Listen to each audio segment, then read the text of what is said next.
I know there's still some people straggling in here this morning or afternoon or evening, depending where in the world you are joining us from.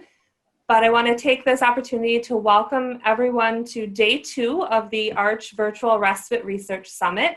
My name is Kim Whitmore. I am an assistant professor in the School of Nursing at UW-Madison, and I will be serving as the facilitator today, and really delighted to be here. I know the majority of you were with us yesterday for day 1, and I don't know about you, but I have felt day 1 was just exceeding my expectations and an incredible conversation with some amazing people.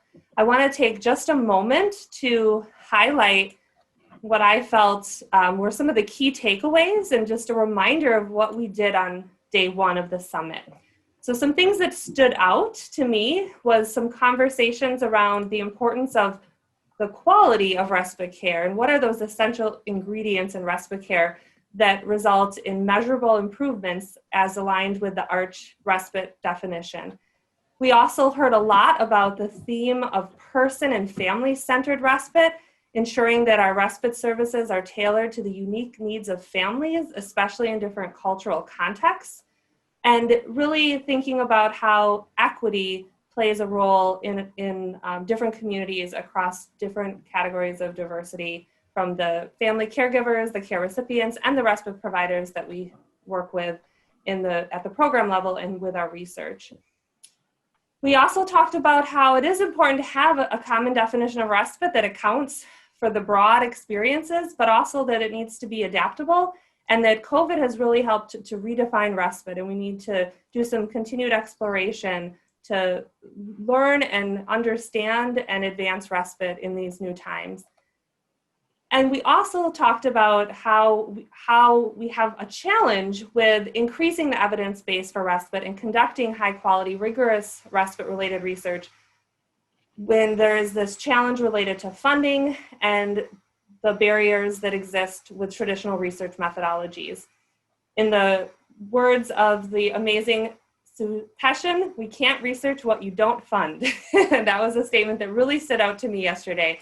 Both from a research angle, we can't do research that isn't funded, and we can't fund research a program that isn't funded well across our country. So we have a lot of policy work to do in that area. And then finally, one of the things that stood out that I think was a theme across day 1 was Emma Miller's concept from the UK and how they're framing their work that they're doing around 3 core areas. First being understanding what matters in respite, figuring out how we measure what matters, and finally, how do we deliver respite that addresses what really matters? And that's a conversation I think we're going to continue today as we move into day 2. And then I just have to share, at the end of the day, yesterday we asked people to post in the chat a key takeaway for them. And the one that stood out to me the most, I won't disclose who it was from, but if that person is here and wants to self-disclose, they can. But I think this really encapsulated for me what day 1 felt like. This participant said, "We have really competent and caring researchers, caregivers, administrators, and others who are interested in promoting quality respite care for those in our community. This is a powerful group." And that quote from that participant really just gave me chills and made me think about the power of this day and got me very excited to move into day 2 with all of you today.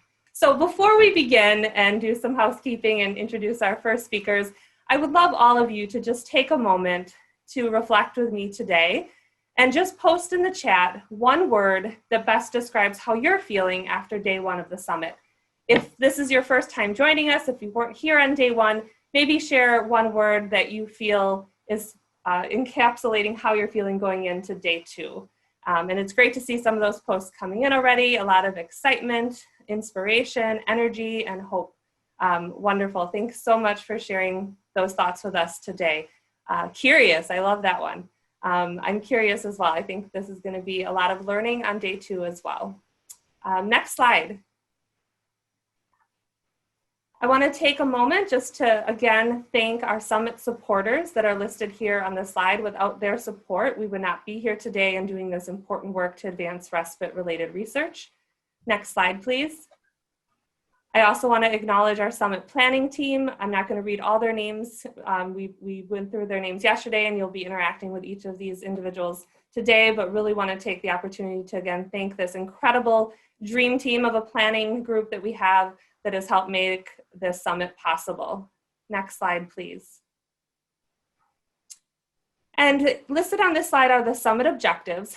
And we're going to continue to focus on all of these objectives today, and recognizing that what we're really hoping to get to in day 2 is the last objective listed here. This is sort of the goal by the end of today, to really have a better sense of what are those gaps and barriers and how do we move forward? What are those next steps? And so what I'm most excited about today is our roundtable discussions, where we're going to have the opportunity to hear from each of you and get some insight from your perspective, how we can continue to build off the great work that has been done in advancing respite-related research and move us forward into the future.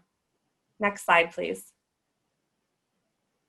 So here we have the first half of our agenda for today.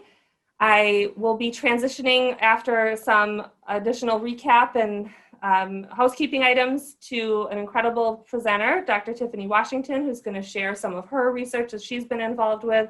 And then we're going to have a panel focused on practice, research, and evaluation that will be moderated by Cassandra Fearman. Then we will take a short break. And then if you could advance to the next slide, please. After the break, again, is when we will have our roundtable discussions, where we will all be going into breakout groups after you come back from the break to engage in a more intimate conversation with each of you, framed around the expert panel key recommendations. And then finally, we will have a report out to the large group from those roundtables and an incredible panel that's going to help us reflect and talk about the next steps for future research in respite-related research. And then Dr. Ray Kirk will wrap us up and share some of the next steps that ARCH will be leading as we conclude the summit. So it's an exciting day 2, and we hope that you can stay with us for the whole day, especially those roundtable conversations, which are going to be, I think, a highlight from today.